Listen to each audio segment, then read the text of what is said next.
Apa sih revolusi industri? Jadi, revolusi industri itu ditandai dengan munculnya mesin uap. Revolusi industri sendiri merupakan perubahan cara memproduksi suatu barang yang tadinya menggunakan tenaga manusia menjadi menggunakan tenaga mesin. Revolusi industri dipicu oleh revolusi agraria. Revolusi agraria dalam penyediaan bahan baku wol mendorong penemuan mesin-mesin dalam industri tekstil. Revolusi agraria membuat para petani kehilangan lahan pertanian yang menyebabkan arus urbanisasi yang besar, sehingga mendorong pemerintah Inggris untuk menyediakan lahan industri yang lebih besar lagi agar bisa menampung mereka. Revolusi industri terjadi di Inggris sekitar tahun 1750 atau pada abad ke-18, lalu berkembang dengan cepat ke Eropa seperti Prancis, Jerman, dan Belanda, kemudian menyebar ke seluruh dunia. Dalam perkembangannya, penggunaan mesin untuk menggantikan tenaga manusia dan hewan tidak hanya terjadi di bidang manufaktur saja, tetapi juga di bidang pertanian, pertambangan, dan transportasi. Istilah revolusi industri awalnya diperkenalkan oleh Friedrich Engels dan Louis Auguste Blanquy pada pertengahan abad ke-19. Lalu dipopulerkan oleh sejarawan Inggris yaitu Arnold Toynbee pada tahun 1883 untuk menjelaskan perkembangan ekonomi Inggris pada tahun 1760 sampai 1840. Sejak saat itu, istilah revolusi digunakan secara luas. Faktor pendukung terjadinya revolusi industri. Yang pertama, stabilnya keadaan dalam negeri. Jadi pada abad ke-18, di keamanan di Inggris itu sangat menjamin seluruh aspek kehidupan masyarakatnya, sehingga masyarakat lebih tenang dalam menjalankan roda perekonomiannya. Yang kedua, Inggris mempunyai banyak lahan jajahan. Yang ketiga, kolonialisme dan imperialisme mulai berkembang. Jadi secara bertahap, Inggris itu mulai menguasai beberapa daerah seperti Amerika, Irlandia, India, hingga ke Nusantara. Di daerah yang Inggris kuasai, mereka menjadi pasar dari benda-benda yang mereka produksi. Hingga pada akhirnya Inggris membangun East India Company atau EIC yang berfokus pada perdagangan. Yang keempat, Inggris kaya akan sumber daya alam.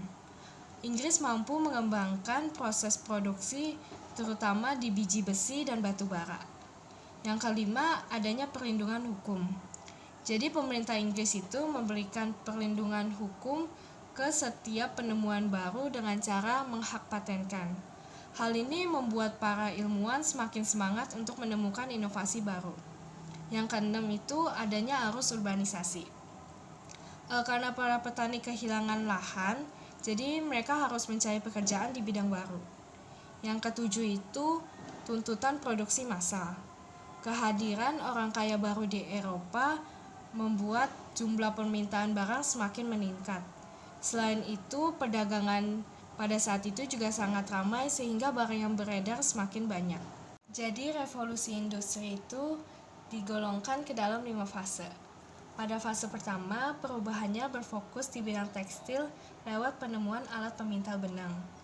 Alat pemintal benang dibuat oleh James Hargreaves pada tahun 1767 dan diberi nama spinning jenny. Alat tersebut kemudian disempurnakan oleh Richard Arkwright dengan membuat alat pemintal benang bertenaga air dan dapat menghasilkan benang yang lebih halus lagi. Penemuan alat tersebut memicu munculnya pabrik dan produksi massal dalam industri katun. Selain penemuan alat pemintal benang, produksi di dalam industri juga berubah karena munculnya mesin uap. Kemunculan mesin uap terinspirasi dari mesin pemompa air buatan Thomas Newcomen. Kemudian alat yang bertenaga uap tersebut dimodifikasi menjadi lebih efisien oleh James Watt. Penemuan James Watt tersebut memicu munculnya kereta api penumpang yang ditemukan oleh George Stephenson dan kapal uap buatan Robert Fulton. Pada fase pertama ini, revolusi industri mengalami 3 tahap. Pada tahap pertama yaitu domestic system, atau juga disebut kerajinan dari rumah atau home industry, di mana para pekerja bekerja lewat rumah masing-masing dengan menggunakan alat masing-masing. Yang kedua itu manufacture industry, di mana sudah mulai diperlukan penggunaan mesin dan tempat industri agar para pengusaha dapat mengawasi cara produksi dan kualitas produksinya. Yang ketiga itu factory system, di mana sudah menggunakan mesin dan sudah ada daerah khusus industri di luar atau di dalam kota dengan jumlah buruh yang semakin banyak.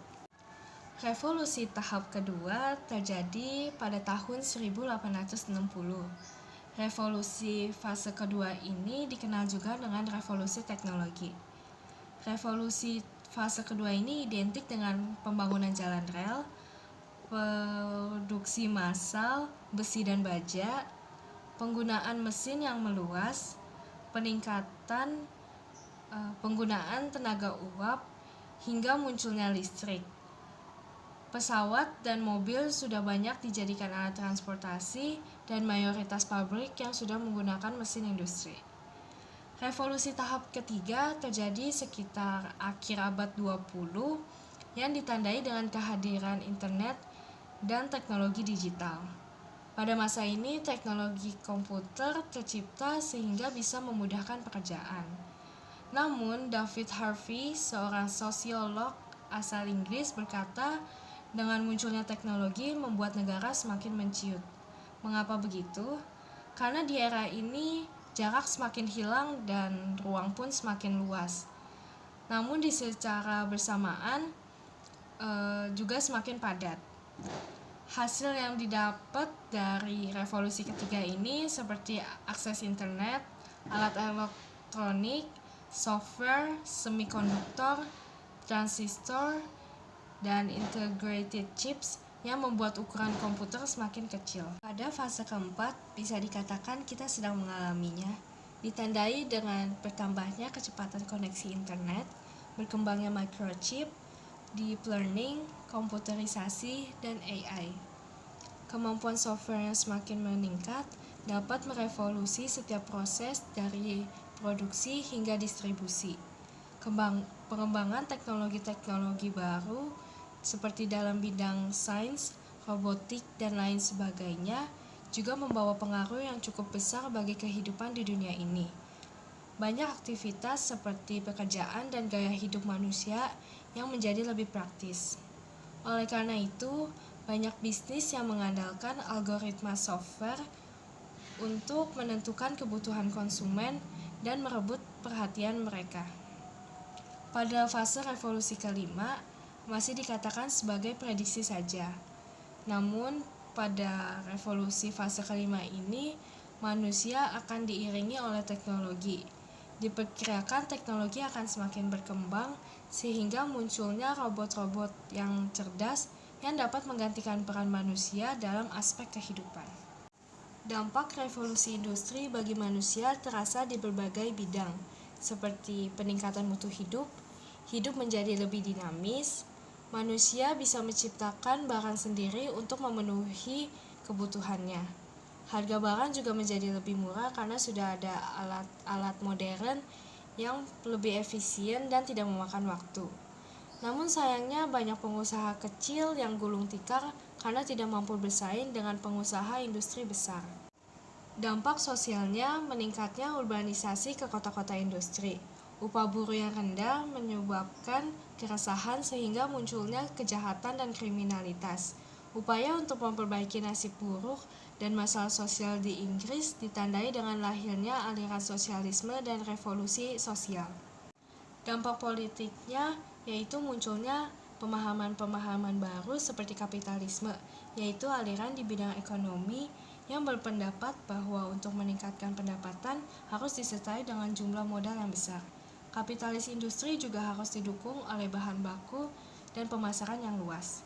Yang kedua, imperialisme modern. Yang ketiga, sosialisme.